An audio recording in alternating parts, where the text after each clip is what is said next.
Hello everyone, welcome to Cyber Weekly. Cyber Weekly is a podcast that talks about cybersecurity with me, Deogratius Okello, and Josephine Olok, my co-host. Today, we'll be going for a book. The book is Tuesdays with Morrie.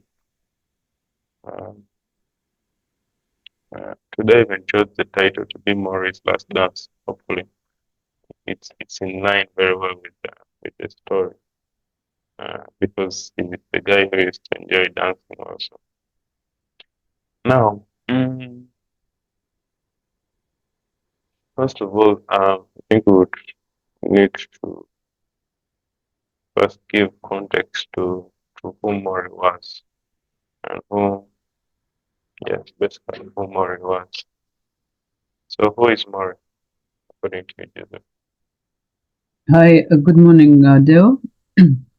So Morrie Schwartz is the central figure in this book, which is written by Mitch Albom, and he was Mitch's sociology professor at Brandeis University.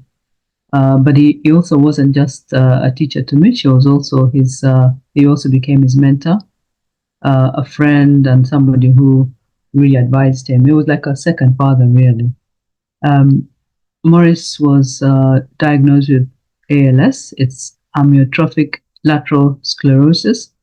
It's also known as Lou Gehrig's disease, which is a progressive neurodegenerative disease that affects nerve cells in the brain and the spinal cord. It gets worse over time and affects muscle control.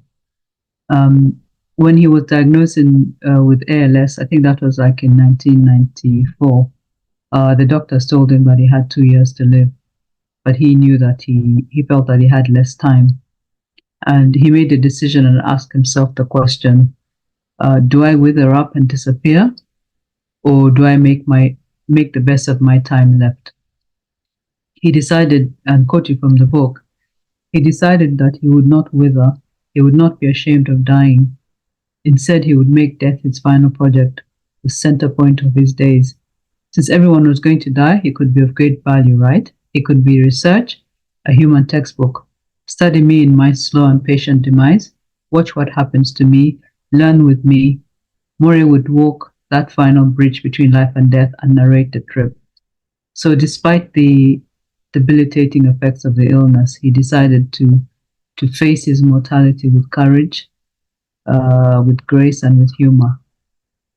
He had informed his students about his disease, and once he was not able to leave his house, he got a lot of visitors, his students, colleagues, friends, and of course, a family. So his degeneration became public, if you like. He had a family, had a wife and 2 sons, but they continued with his lives because he would not accept them to stop for him.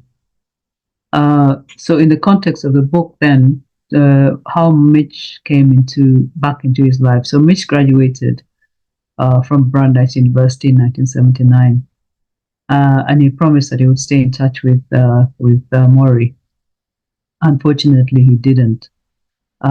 So it was in 1995 when Mitch was flicking through TV channels that he came across a television program hosted by Ted Koppel called Nightline, which featured a segment about Morrie. Because of all his reach, because of the public nature of his struggle with the disease, Nightline came across his story, his lesson of death. So when Mitch saw the television program, he really felt bad because he knew who Morrie was. He knew that he was supposed to have stayed in touch, and he didn't. So then he got in touch with him. So it's through this, once they started, because during his lectures, they used to have Tuesdays. They used to meet on Tuesdays at the university. So they decided to have Tuesday meetings. That's why it's called Tuesdays with Morrie. And throughout the book, Morrie gives advice. He's wise, he's compassionate, very philosophical, and he gives a lot of insights into love, forgiveness, work, and all that, and becomes becomes Morrie's teacher. I mean, sorry, he becomes Mitch's teacher. Becomes his coach. He becomes the person who guides him and stresses to him the importance of living life meaningfully. And that's essentially that's what Morrie is about. I mean, what Morrie is about and the book is about. Okay. That's a very concise answer. Is it So concise or it's long?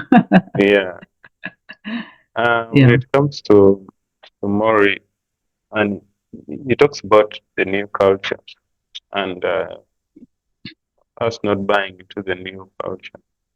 Um, in this, he generalizes about how people uh, are kind of numb to some point that they will just go through life without actually looking back or valuing some key things in life. What do you think, according to you, what was your perspective of that whole buying into the culture? Yeah. So throughout the book, Morrie really talks about this, about the impact of this culture, the impact of materialism, the social pressures, and the fact that we really pursue superficial goals, and how that has impacted us on our well-being. Um, so, in respect to this culture, I think what is clear is that um, a lot of individuals, whether they are a lot of people measure their worth by external things. So their wealth, their status, their possessions. And because there's so much emphasis on material success, it feels that people that are now feeling are empty inside. They have everything externally, but internally they're empty and they're dissatisfied. Um, One of Morrie's points about dying is he says that dying is only one thing to be sad over, because in his engagements with Mitch, Mitch was always feeling sad, feeling bad about Morrie's condition. But he says dying is only one thing to be sad over. Living unhappily is something else. So many people who come to visit me are happy, and he asks the question, why are they unhappy? He says that culture, the culture we have, does not make people feel good about themselves. We're teaching the wrong things, and you have to be strong enough to say, if the culture doesn't work, don't buy it. You should create your own. So most people can't do that. They're unhappy. They're more unhappy than him, he thinks, even in his condition. And he says, I may be dying, but I'm surrounded by loving, caring souls. Not many people can say that. So Morrie's perspective was in direct contrast with how Mitch was living his life. When Mitch asked himself the question, um, what happened to me? He realized, on reflecting what happened to me, he knew that when he had left university, he promised himself that he would never work for money. He would join the Peace Corps, and he would live in beautiful places. But instead, when he caught up with Morrie again, he had been living in Detroit for 10 years. He had been in the same workplace, using the same bank, using the same barber. He was 37, tied to computers, cell phones, and modems. And he wrote articles about rich athletes who didn't really care about people like him. His days were full, yet he remained unsatisfied much of the time. That's because, from Morrie's approach, it's about, of course, Morrie's approach is in stark contrast with the way Mitch was living his life, which was materialistic, fast-paced. And through their meetings, Morrie is talking about that he needs to evaluate his priorities, live a more meaningful life and authentic life. I think um, I think it's a valid counter, because a lot of times we chase things which we think are going to make us better, make us feel better. But once we get that external thing, we realize that we're dissatisfied, and we're dissatisfied because we're not really prioritizing the things which really, really matter to us, which ultimately is what Morrie is saying. It is about being surrounded with people who care about you, and going for things which really make an impact to the lives of other people. Yeah.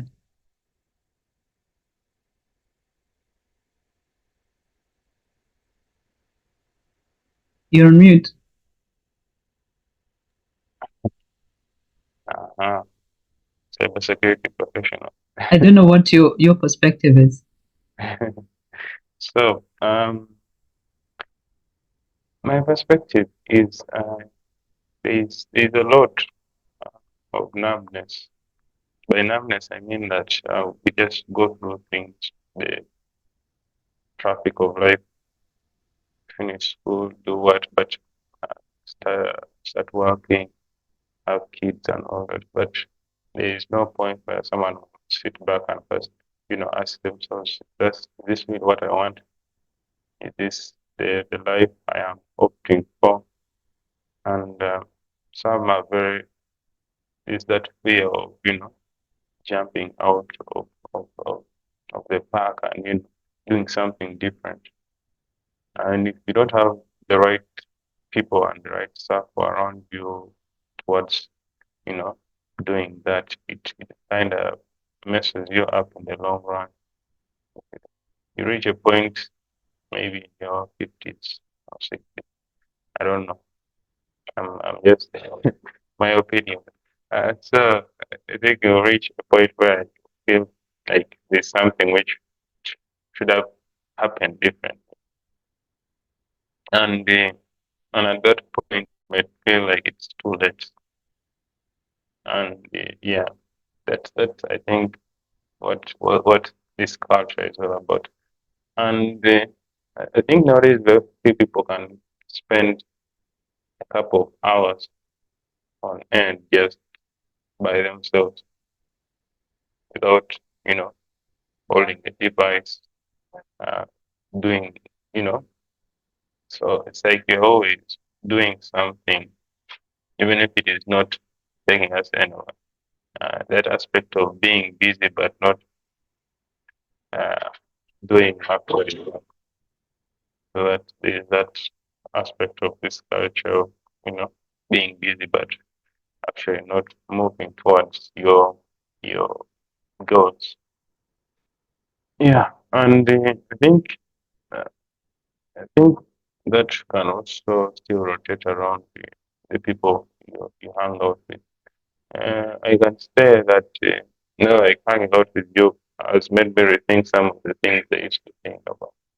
One of them being is the how do you plan for on a monthly basis? That's something I'm now thinking about because for me mine was daily activities and all that, but now since we're working together, I have now start thinking of things in the long run and plan on a monthly basis and putting the goals I have for the year and all that on a monthly basis and see what goals I'm supposed to achieve and then break it down to the daily activities. Because when the day starts, like can get crazy. It's one thing after the other. So yeah, now let's dive into the love. So it talks about love is the only rational act. Do you believe that to be true? Okay, I think from his perspective, when I think of him, I think yes, that yes, it makes sense because he thinks he's looking at love as a principle of a guiding principle in life. So it's love is about love for others, love for yourself, um, even the basis of things like compassion and empathy. And he sees it as the foundation of human existence, that everything starts with love. Um, I think, and it's also because I think humans, we are all about the connection with other human beings. and the relationships that we have. And most of the relationships are deeply would they're what make us, which what gives us the value. And I think love is a foundation of that. How you treat people, how you make people feel that they belong, how you understand somebody. Most of it is based on love. So I agree that yes, it is a rational act to love and to fully love.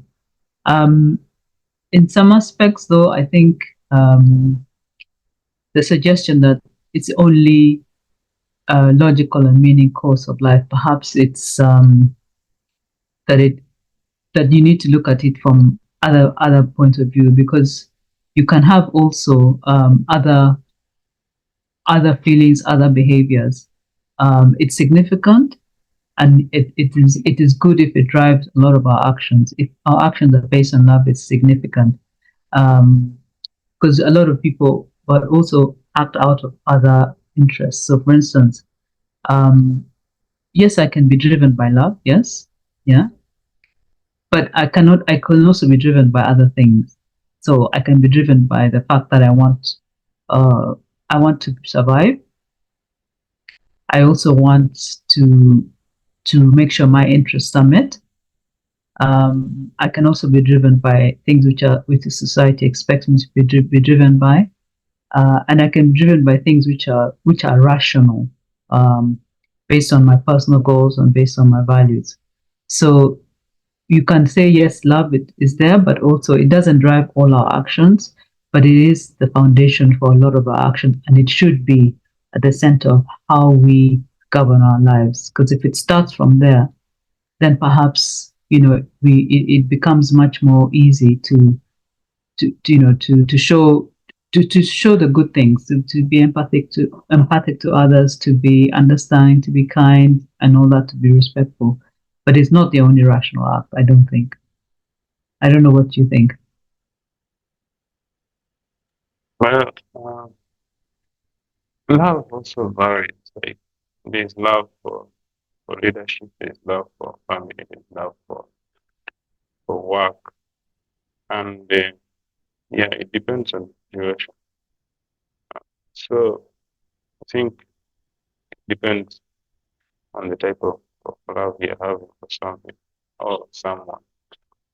So you may be having love for leadership, so you pursue that and with the intent of achieving it.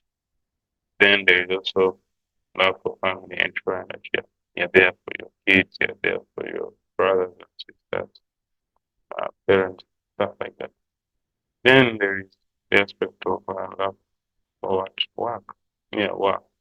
Then yeah, you, you do the career you want to actually do, not because of the monetary value of something, yet you feel empty on the inside. So there are all those aspects. That's how I thought about it. Yeah, yeah, I get that. Um, Although you could argue that when you say I love my work, okay, I guess you could approach it from uh, love as in I really, really enjoy doing it, but you could also look at it from the point of view as what are you trying, what is, it's a self-serving interest. You want to, you're motivated by the self-interest to be better, to get more money, etc. So yeah, I guess it's a different aspects, and it's difficult, I think, to just because as humans, we're much more complicated than that statement. So I think, yeah, there need to be different perspectives of that. Yeah. Yeah. So now if we go back, like push further, um, there's this aspect of putting a daily limit on duty, which he talked about, where he wakes up early in the morning and then, you know, does this PT for about an hour, 30 minutes. Then, because definitely it's painful when you're losing limbs, not able to feel parts of your body which you used to, not able to eat the food you used to eat. Because remember, with ALS, your body is slowly and slowly degenerating.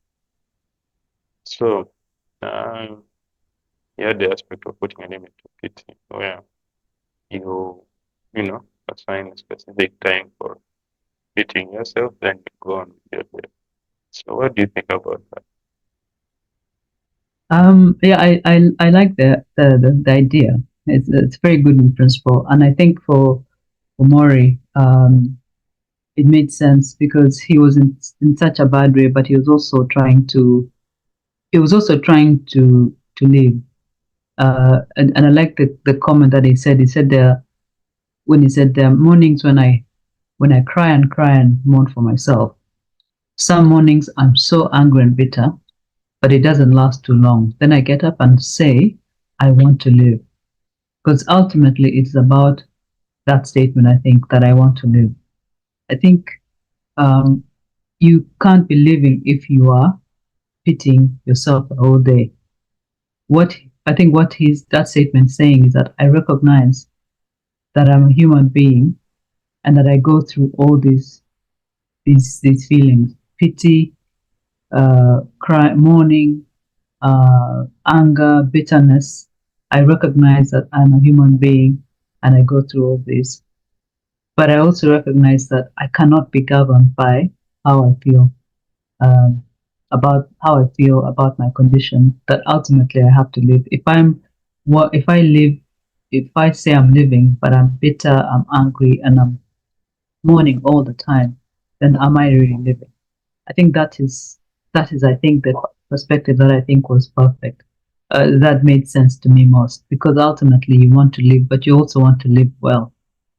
You can't live well if you spend your whole day in a state of bitterness, mourning, etc.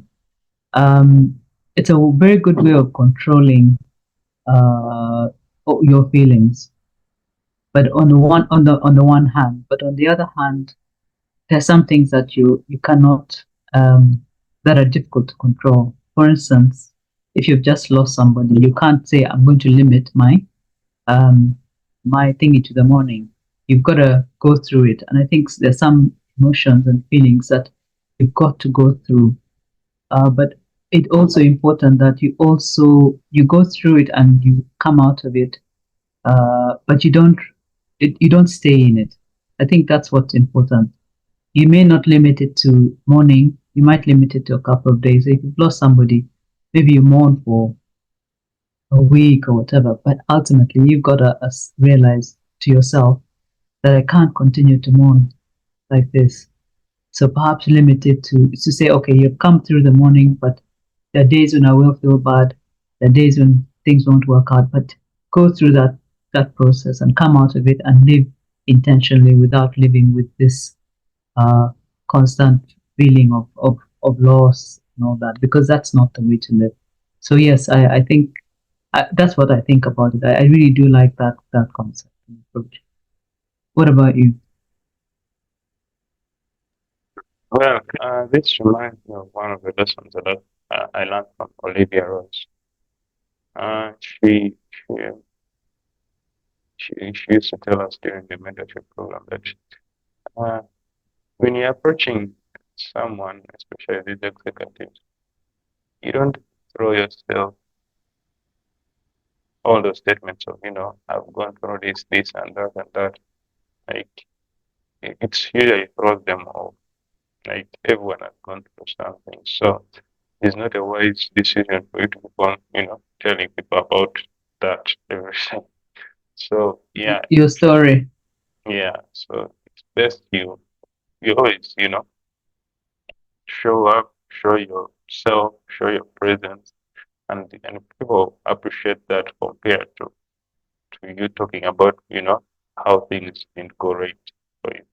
And it's easier for someone to actually, I realize it's easier for someone to actually adopt your story and get to know you more when they're not saying that you're doing well. You're not doing well, like very people would want to listen to even your story of, how things are not going on well for you. But if you've made it to some point, that's when people uh, are now more inclined to listening to you. It's like when they say that you don't get advice concerning finances with someone who hasn't made the money yet. So you find that, yeah, it's weird to get information from someone who doesn't really know about it. Even if the information may even be valid, but it's sometimes very hard for you to get information from them. And if they're telling you their struggles, it's very hard for you to, quantify it very well that, he did this, then he was able to do this. But now if he's still in the same situation which you even don't admire, it's very hard for someone to actually take it seriously. So in the long run, yes, as much as all of us have our own stories, we need to, you know, embark on, doing, you just show up, do your best, and the rest will usually falls in line. So, Yeah, uh, I think it's the balance. Yeah. So you've got your difficult emotions, but you've also got to, you need to move forward, do the positive thing and keep moving. I'll follow this with, is today the day I die? Uh, there is the mantra I used to have about, if this is the day I die, will I actually be happy with what I've been able to achieve? Living life on the line, I guess, where you have accepted that death is something is going to happen. I actually live like that most of the time. I don't mind about, death because I don't feel it's in my control at some point. So, yeah. So what do you think about it? Yeah. So from Morris' perspective, I read when I read the part again when he asked this question. Um, and it talks about saying it says that everybody knows they're going to die, but nobody actually believes it. So if we did, we would do things differently. So and the approach should be that you know you're going to die, so be prepared for it at any time. I think that's the better approach. And that way, if you're prepared to die at any time, then you can actually be more involved in the life that you're living. And it talks about how the Buddhists do it. They say every day, do what the Buddhists do. Every day, a little bird on your shoulder asks, "Is today the day? Am I ready? Am I doing all I need to do? Am I being the person I want to be?" So when you ask the bird on your shoulder, "Is today I'm going to die?" It is basically you checking all those things, saying, "Have I done the best that I can do? Am I living the best life?" And then once you learn how you're going to die in terms of preparing, doing the best you can and preparing for it, then you learn how to live. For me, that was a really powerful statement. Once you learn how to die, you learn how to live. And I think we just need to know how to die. I think that's really important. If you're prepared for it, then there's nothing for you to be afraid of. As you said, it's not in your control, but are you preparing for it? Are you making sure that you're doing the best you can to live well? Yeah, I think that one was a powerful statement. Um, and of course, you have to. We really are afraid culturally to talk about death, and because we are afraid to talk about death, we don't plan for it because we feel that you plan for it, it almost it's like you're asking for it to come. But guess what? Whether or not you ask for it to come, it will come, right? So it's better you plan for it and not be afraid of it coming. So that it allows you to evaluate how you're really living your life.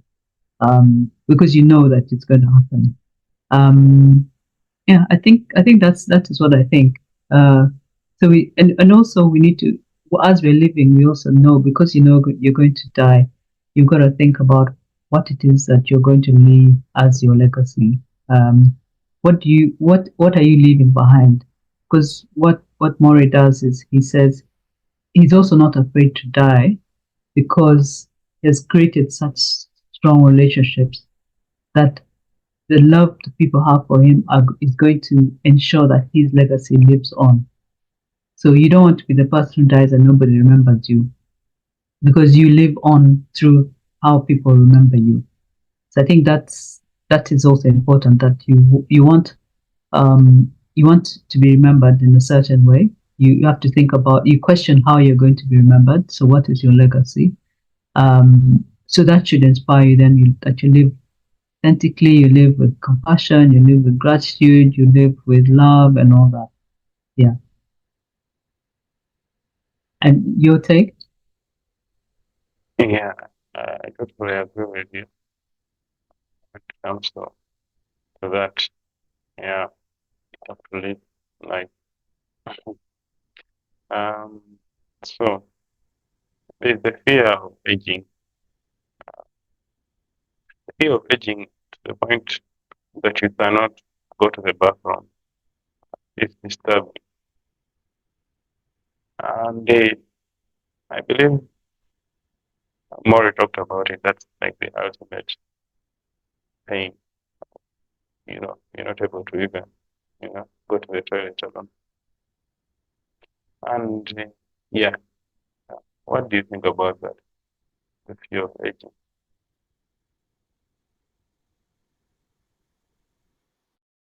Sorry, I was on mute. I think definitely the fear is there. I'm afraid of of being dependent on somebody to do my basic functions. Right? It's common. I think uh, you can't imagine how terrible it is that even perhaps your head. If you want to move your head, somebody can has to do it for you. So I think that's definitely a common fear, and I think Morrie, even though he handled it really well, it doesn't mean that he wasn't afraid of it. I think the statement that he made that ultimately it will be about if I can go to the bathroom unaided or not. That was now ultimately when he knows he's almost at the end, yeah. When you can't go to the bathroom on your own, I think what he does is he goes through the stress of it, but he also starts enjoying. He sees himself as a child now. He goes back and he enjoys the feeling of touch, the feeling that of being looked after, and he enjoys it and he appreciates it. And I think that is how he handled it because he sees it as an opportunity to connect, the human touch, the connection. So that's how he handled it because he knew that he couldn't control it. He knew that for a lot of people it's about the dignity that they lose. But for him he didn't see it that way, he just saw it as the opportunity to be touched, to be cared for, to be stroked, all those things that perhaps we missed out in life and all that. Um, I think his approach has been very uh, it was great the way he handled it. What I don't know is how I would handle it, whether I would approach it that way. But it's definitely something that I would consider. Um, but of course, in the hope that I don't get to the stage where I'm that helpless. That would be my prayer. How about you? Mine is I'm more of accepting of the situation. I just have to swallow whatever happens.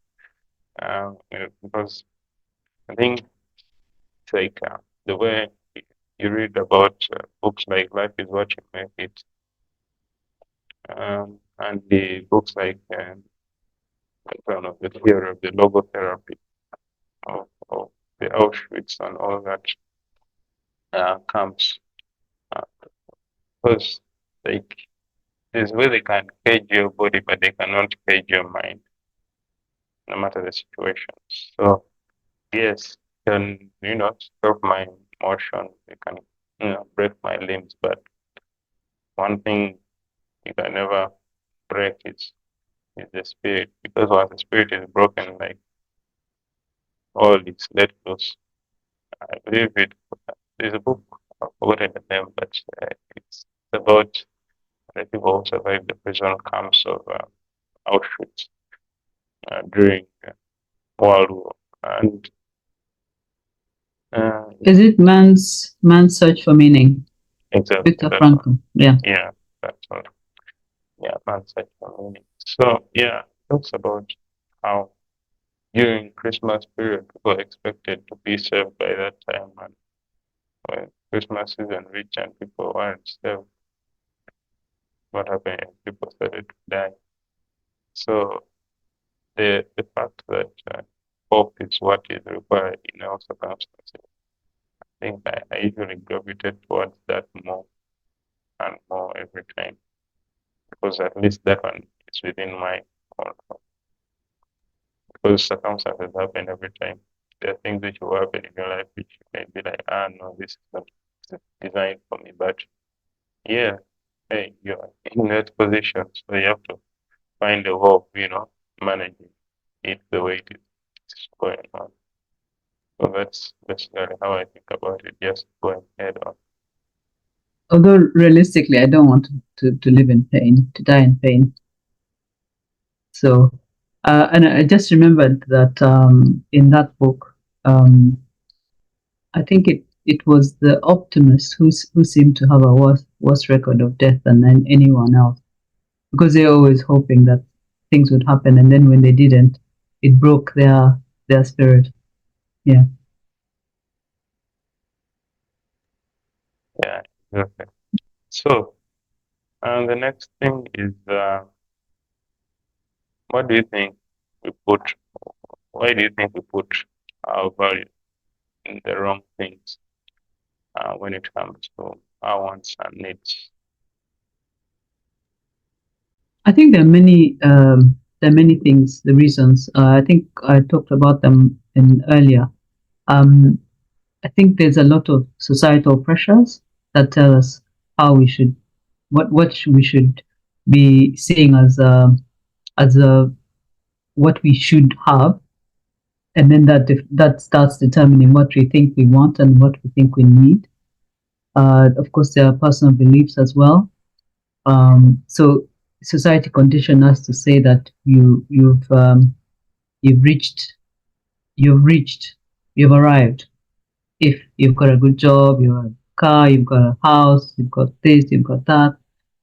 So these are the messages that people believe are now that this is what drives people then to believe that this is that they need to acquire a lot of material things um, and to achieve what looks externally as success. Even though, as we talked about earlier, even though internally they don't feel good about themselves, or they feel empty and they're not feeling fulfilled. And then there's the thing of comparing.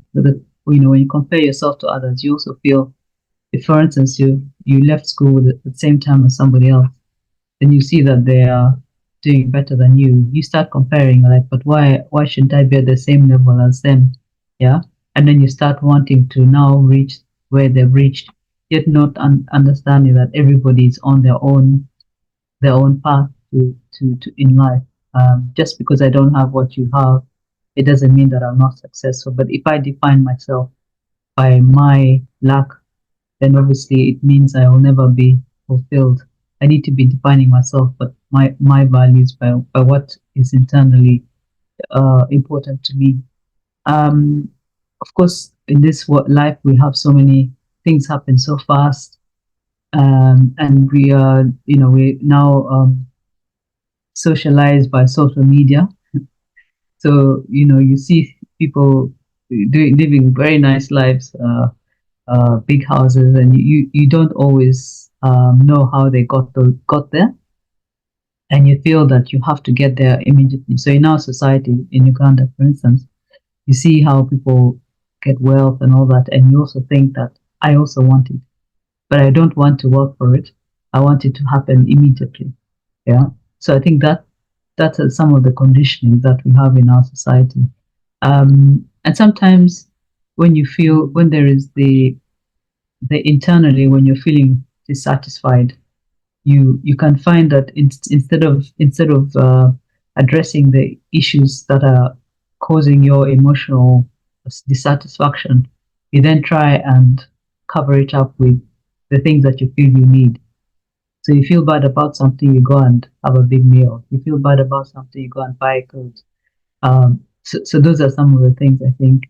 But it is important that you stay aware about what's happening inside of you, why you're feeling, and you'll get to the root of that emptiness that you feel.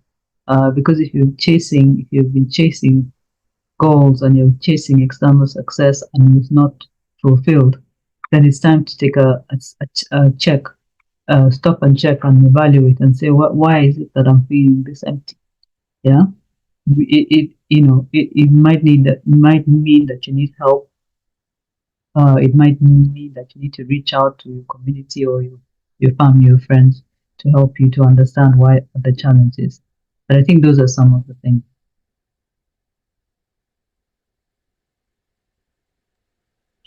What's your take? Yeah. I think there's a book I read sometime back called Unfair Advantages. Unfair. Advantages. Okay. Yeah.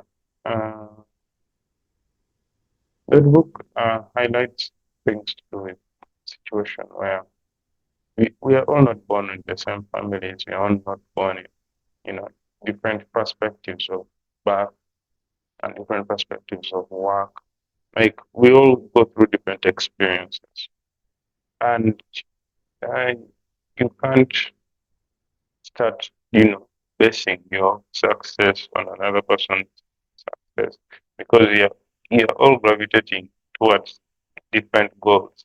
You don't have the same goals. You don't have the same aspirations. You might also be having the same aspirations, but your approaches are not supposed to be the same because they're all from different perspectives, they're all from different backgrounds. So you just have to use what you have to reach a particular set goal.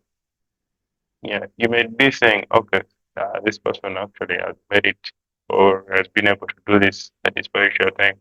But you may find, okay, this person's, first of all, the background, and maybe he had the upper hand here and there, or he had more opportunities lying, or he had a better network. In Africa, networks is mostly when people see you, maybe families or something like that, where your family is. But when you talk to people like the Bob Henderson, the Olivia Rose, you start to realize it's not only a family, it's also when you're growing a strong network of people who know you. Because it's all about knowing you. So if people know you and understand, it's easy for them to easily recruit you. And yeah, but in Africa, it's mostly families. So it's a man's family. You find that maybe he's working in this office and they call you to work there.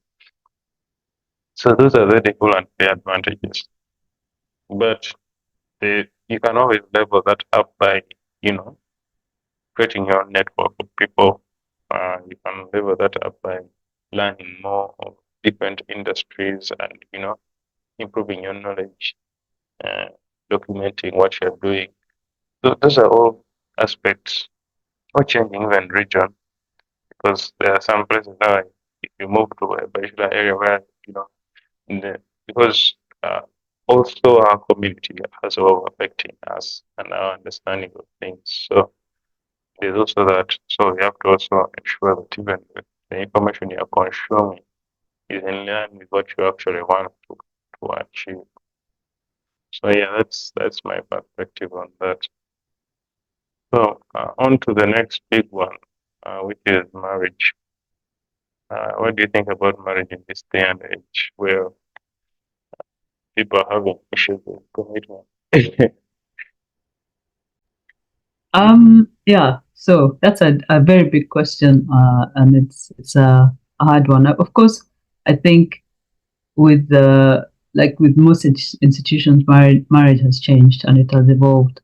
I think it used to be that marriage was what what defined a woman. For instance, it was like she needed a source of income.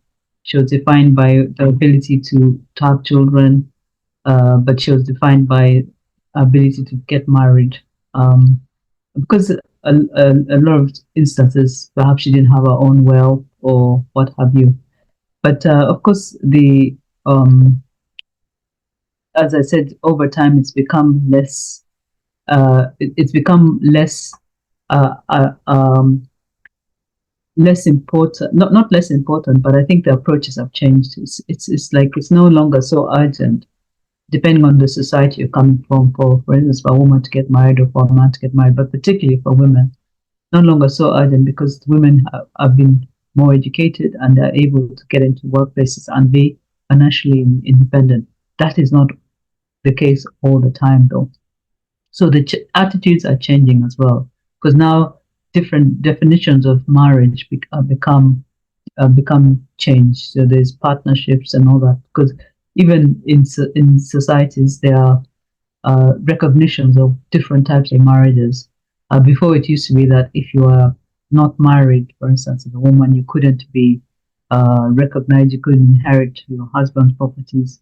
But now, if you're living together, or you've been living together, it's not a church wedding or what have you. You can't still be recognized. But there are now different types of partnerships. So that has changed the concept.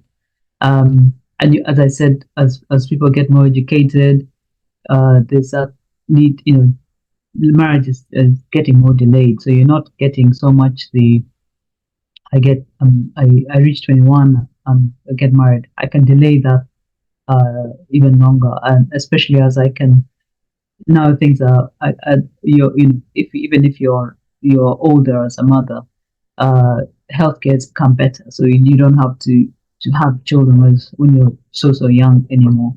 Um, of course, it's more about the career aspirations and the changing attitudes towards marriage. I think more acceptable that you don't.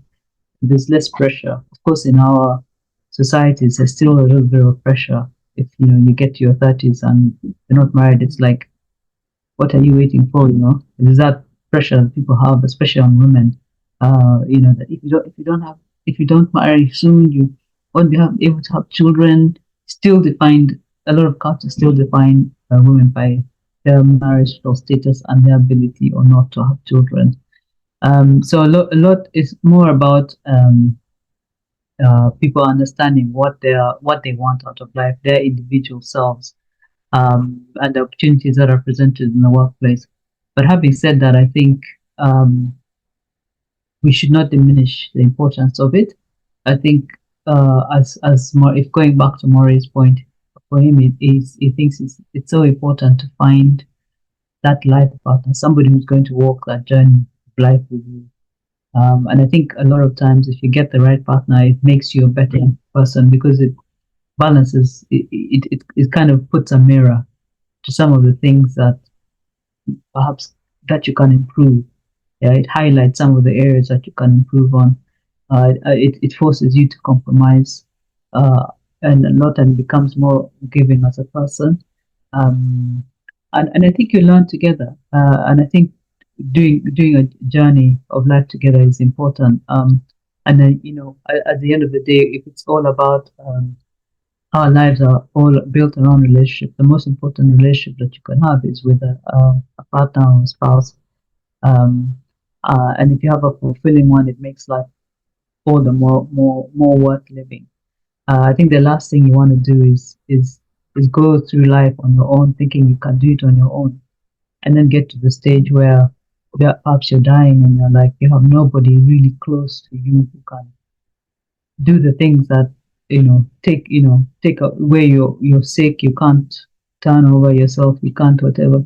Uh, you know, you don't want to be there with just hired help, if you know what I mean. You want to be there with family, with your wife, with your spouse, with your children around you, um, because you've built those relationships, because you've walked the journey with somebody close. So yeah, I think that's my perspective. I want to hear yours. So, me, I feel like nowadays we'll put things too high. Like, you find that what I mean by that is if someone wants to get married, they want a grand wedding, they want all this and that, which is limiting the fact that you're still maybe still out of campus or something like that. You don't have that those funds to be able to achieve that. So like I think the element of simplicity of the olden days is not the same as right now, where someone wants to make everything grand. And yet, if you look at it in the long run, it's a better option when you start something. And to be honest, most of the parents you find that they didn't have much when they were beginning. But for you, for some reason, you want to make it, I don't know, because the more you build responsibility, the more you also build character. And that is what I think many of the older generation had that we didn't have. And that is why we are mostly stuck. Because our generation find that some of us make it, which will take forever, especially if we don't have some, things locked in already. Because now, I remember in the olden days, when the parents, arrange or something like that, then you're able to get married. Then after getting married, you're given some basics to get started. Then you start off. Then you now know that you have this and this type of responsibility. Then you now start pursuing, you know, getting jobs and all that. Like there's that element of drive which is involved, which is not the same right now. Someone will just get a pet and call it a day. But without less responsibility, I think it kind of limits us. And the fact that many of the people who are really good uh, limit the number of even kids they have, meaning that we'll have very few people who are actually talented in the world in, as a whole, general. Because most of the people who are good are also not having many kids. Yeah, that is my perspective on it. So, when it comes to forgiveness, what do you think about forgiveness? Very important, very hard to do. Uh, uh, Morrie talked about his regret. One of his biggest regrets was remember when his friend, I forget the name, uh, he had a very good friend. They used to be in each other's lives. And then when the friend moved away, his wife underwent some serious surgery, but which they knew about, which the friends knew about, but they didn't reach out or anything like that. Now, Morrie never forgave his friend for that, even though his friend tried to reach out to him to to ask for forgiveness. He refused to forgive him and did reach out. And then soon after that, his friend then died of cancer. So his biggest regret was that he had put his ego above everything else. He was refusing to forgive him. Yet this is somebody who had been close to him. They had lived their lives close together. But perhaps for whatever reason, he had not reached out when his wife was undergoing this surgery. So it's a very important thing to be able to do. And as I said, it's a very hard thing to do because we often put our pride in the way, we put our egos in the way. But I think if we learn how to do it, we can liberate ourselves uh, from the burden. Because when you don't forgive, you carry the burden of the unforgiveness. I don't know if you've heard the saying that you're drinking the poison but expecting somebody else to die from it. The suffering is on you. So forgiveness is about releasing the burden from yourself. It doesn't mean you you you have if somebody has done you wrong. It doesn't mean that you welcome them back into your lives. It just means that you release the feeling that you have towards them. the negative feeling, so that you get it out of your life and you move on with yours. Yeah, that's my take on it. What about you? I think it's the same thing. My mom always says that faith goes hand in hand with common sense. You can't, if someone has poisoned you, you don't allow them back, even if they're forgiven. You don't allow them back into your life. Yeah, that's Yeah, true. Yeah, mm, yeah. yeah, So yeah. that's true. So any final thoughts? Just I think so many learning points, so many things that have allowed me to reflect. Really, I think the book was really a lesson on how to live, really how to live, but by learning how to die well.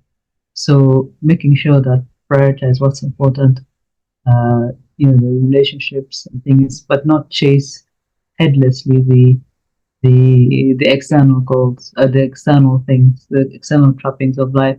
I think it's about pausing to reflect, being self-aware and appreciating the things around you, people around you, and without just being absorbed in chasing the goals, the car, the wealth, the external things.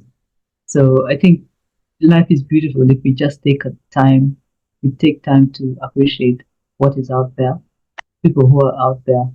And if love is the foundation of how you live, I think it really helps you to understand others, to be more empathetic, and to make really the world a better place. So for me, this has been, I'd read the book before and I appreciated it, but I think it's one of those books that I'm going to keep reading again and again. So it's been a great book for me. Yeah. And you? Yeah, I really enjoyed it so much. I even wanted to watch because I think there's a movie which they created for it, which I was Oh, wondering is there a about. movie? Yeah, I saw something on YouTube. Was Okay. going Oh, through. that one I'll watch. I think I'll check it out. And yeah, I think it's a really good book. And if someone just pays attention to, wanting to go out life and things in general, I think that's a good place to start. Yeah. Mm, other than that, I think you should finish the end scene. What's the end scene? There in the show notes, in the notes. Oh, you thinking me. Ambushed me. I'm looking for the end scene and I'm thinking, That's the conclusion. okay, so the end scene is that I hope you've enjoyed this podcast. And please, we'd appreciate it if you would like and subscribe. And don't forget to check out our other book reviews. We've shared the show notes of our podcast. You can get it on any platform that you listen to, especially on YouTube. But please like and follow us on any of those platforms. Thank you.